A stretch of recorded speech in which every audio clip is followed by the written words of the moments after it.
Bank of America downgrades three home builders as housing downturn accelerates. Now, this is a big indicator that housing is starting to hit, the stock market. Guys, remember, there's a lot of moving elements. There's a lot of different companies that are involved in the housing market. And for example, these three home builders, these are companies that are, in the stock market. A lot of people invest in these companies.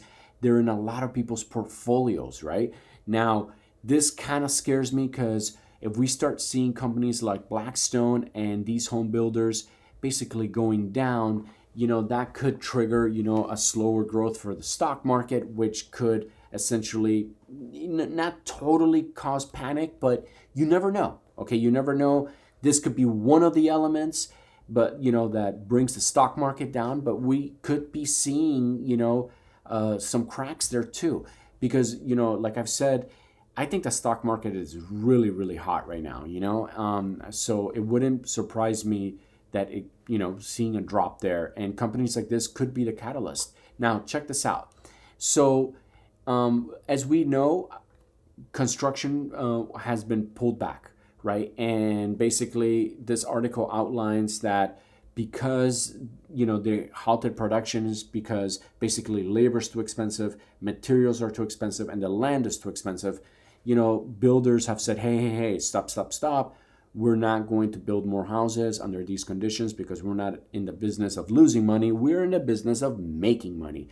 And when you're in the business of making money and you think that things are gonna take a turn for the worst, you kind of hit the brakes, right? And that's exactly what a lot of these companies are doing.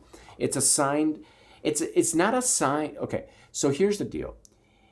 I believe that home builders could jump back into the market pretty quick. But in order for that to happen, we have to see inflation come down. For inflation to come down, the Feds are going to have to raise the rates so much that it would trigger a recession and we would have a lot of layoffs. In the process, the government would probably have to not, print money to save us from a recession, which is going to be hard for them because this is what they have done in the past, and this is this is what has worked in the past. The problem is that the reason we're in this problem right now is because we did those things in the past. So if the government thinks that they're going to print themselves out of a new recession, it could create a much bigger problem, because basically it's going to we're going to be borrowing too much, we're going to be owing too much, and the United States with its GDP growth won't be able to pay the debts that we have accumulated, and that is basically could trigger even hyperinflation, which is a really bad thing. So probably the best thing to do right now is the Feds, they know we have inflation, but they probably should not hit the, raise rates way too high, because we have to almost like ease into it. But if we keep letting things go at this high inflation where we are, it could also create even bigger problems. So right now, probably the best thing to do is, to get inflation down, again, raise the rates, slow down the economy, and everyone, you and me, are going to have to probably make some sacrifices, and hopefully it could reset a lot of these prices. Once we have some price resets, everything could get back to normal and hopefully business as usual. As far as the unemployment, if we have high unemployment, will the government create, extensions and print more money and give it to people? I hope that they do. They do it. If they do it, I hope they do it in a very responsible way. But at the end of the day, it's hard. Living in one of the richest country in the world means that it's expensive, right? If you think about going over, like, check out our southern border, for example, right? We can cross over and get a lot of items cheaper than we get in the United States, right? Not everything, but some items, right? And look like, but items, for example, like services more than anything. You know, if you want to go see a dentist, you know, down in Mexico, for example, it's probably going to be cheaper than paying for a dentist here in the United States, right? So basically, because why? Because everything is more expensive in the United States. And I'm not talking about quality, okay? You know, some would say I would never go to a dentist in Mexico, and I could see why people would say that, but I'm not talking about that. I'm just talking about, you know, prices, right? When you live in an expensive country, when you live in a successful country like the United States, things tend to cost more, and you know, we're seeing in our communities where there are people are kind of slipping into that lower percentage, right? Which kind of should begin to scare us. And I think with inflation, you know, those people are the most vulnerable, right? When, you know, for a rich person, if the price of milk goes up $1, they don't care. But for someone who's living paycheck to paycheck and small paychecks, you know, on top of that, it is hard. And, you know,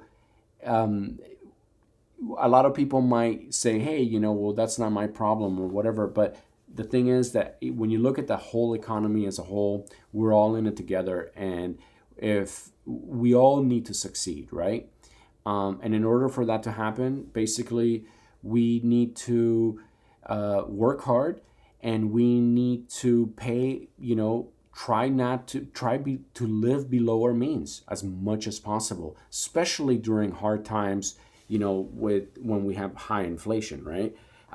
And that creates issues at the end of the day, because we live in a consumer-based, in this country, for everything to work properly, we need a lot of consumption, which means we need people spending money. And, you know, if the prices are going up on everything, then, you know, people are going to be less reluctant to, they're going to be more reluctant to spending money, and that could slow things down. But we need to bring it down to the basics. We could still live very happy lives, not having to spend, you know, thousands and thousands of dollars on boats and things like that. You know, we could still go out and enjoy, you know, a good conversations with friends, you know, things like that, that don't require spending a lot of money. So basically what I'm trying to say is, this is a good time to start paying off your debt, start building a down payment for a house, because we might have some great buying opportunities in the near future. And it takes a lot of discipline, but I know you can do it, and a lot of people do it. And if a lot of people do it, then we can all do it. So that is basically the video I have for you guys today. You have to be on the lookout for, you know, what is happening in the economy. We could jump over here to the Redfin weekly housing market data, and we could see prices are dropping pretty hard.